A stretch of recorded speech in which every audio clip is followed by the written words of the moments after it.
Un chrétien peut-il épouser une femme âgée, plus âgée que lui? Un jeune chrétien peut-il épouser une femme plus âgée que lui? C'est-à-dire que je suis jeune et la jeune dame en question, il peut avoir peut-être une différence d'âge de 10 ans.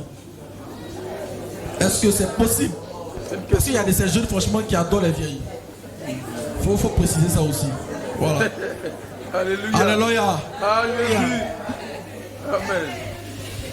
Bon, là, je peux vous dire que ça dépend de lui. Ça dépend de lui. Sinon, si on veut aller à l'origine, Adam était plus âgé que Ève. Bon, là, ça dépend de lui. C'est des choses vraiment pour lesquelles le Saint-Esprit n'a pas expressément parlé. Ça dépend du jeune. Ça dépend aussi de la femme. D'accord? Ça peut se faire si spirituellement les gens savent qui ils sont. Parce qu'il va avoir des remous autour d'eux. Je peux dire à un jeune, si tu n'es pas capable de défendre quelque chose, ne t'y engage pas. Mais si tu t'y engages, il faut que tu sois courageux pour le défendre. Il n'y a pas d'âge dans l'esprit. Si tu as marié une femme qui est plus âgée de 5 ans que toi, de 10 ans que toi, ou bien de 3 ans que toi, en temps réel, quand on est né de nouveau, ce sont des paramètres qui ne doivent pas compter. Mais la société va prendre ça comme son problème. Est-ce que toi, tu es prêt à défendre ça? Déjà, même il y a des gens qui sont mariés, ils ne défendent pas leur femme, qui est moins âgée qu'eux, à plus forte raison. Oui, il suffit que ses parents viennent, ils disent 2-3 mounettes, il a peur. Et puis là, je ne peux pas dire la vérité à sa mère ni à son père. Mais tu es lâche.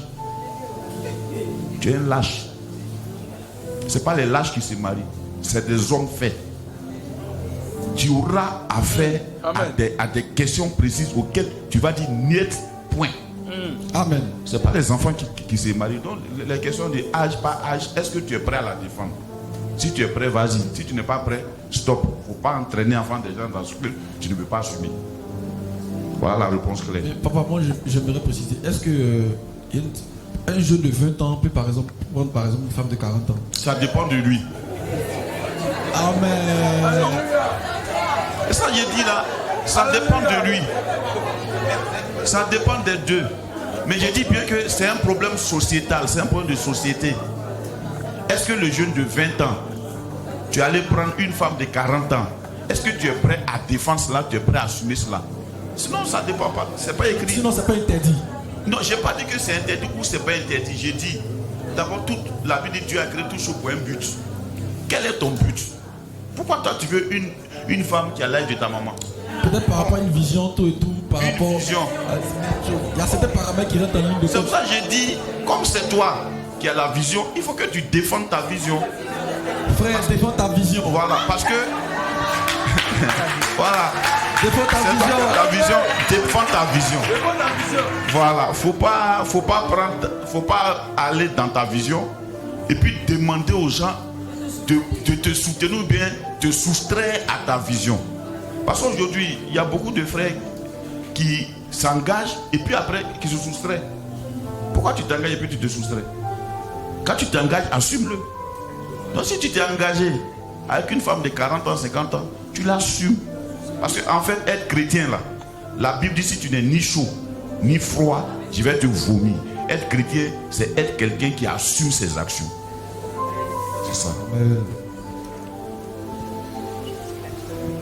La prochaine question est la suivante. Vraiment cette question.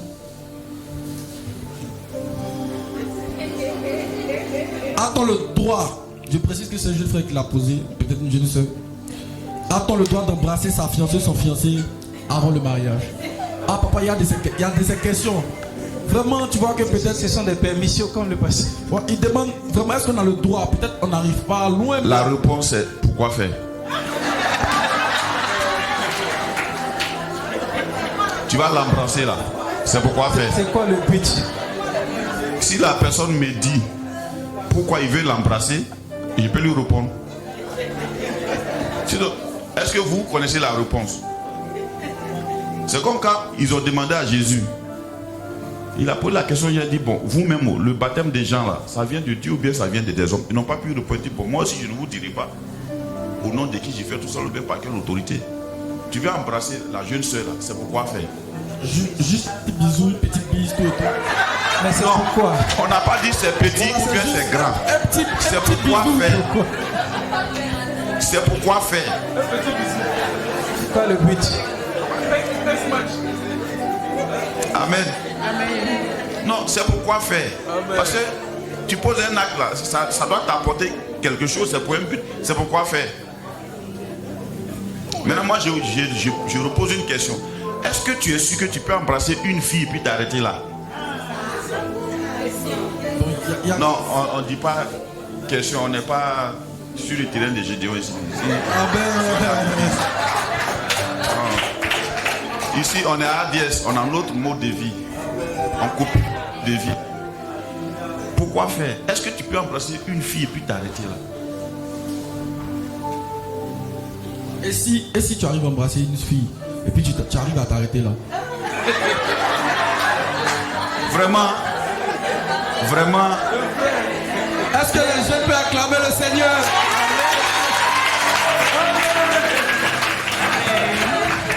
David dit, j'ai été jeune et j'ai vieilli. D'accord? Il y a des choses qui sont dangereuses avec lesquelles la jeunesse chrétienne ne devrait pas s'amuser.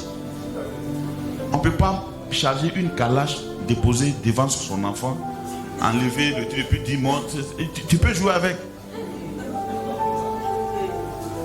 Il peut se tuer ou bien il peut tuer des gens. Pourquoi faire? Si tu es une jeune soeur, que tu es là, peut-être il y a la pression de ton jeune homme. S'il veut t'embrasser dans les fiançailles, pourquoi faire? Et si jamais le jour où il t'embrasse là, le jour là tu n'étais pas bien brossé ou bien tu as mangé au mignon. Et puis il a fait ça et puis il a vu que tu n'as pas une bonne haleine. Ça peut mettre fin même à vos fiançailles. C'est pourquoi faire? C'est pourquoi faire? Pourquoi faire? Alléluia. Pourquoi faire? Vous avez votre réponse, vous avez déjà la réponse. Donc, on dit pourquoi faire? Donc après tu passes voir papa au bureau pour donner la raison. Si tu arrives à donner la raison à papa, voilà, peut-être te donnera la réponse adaptée.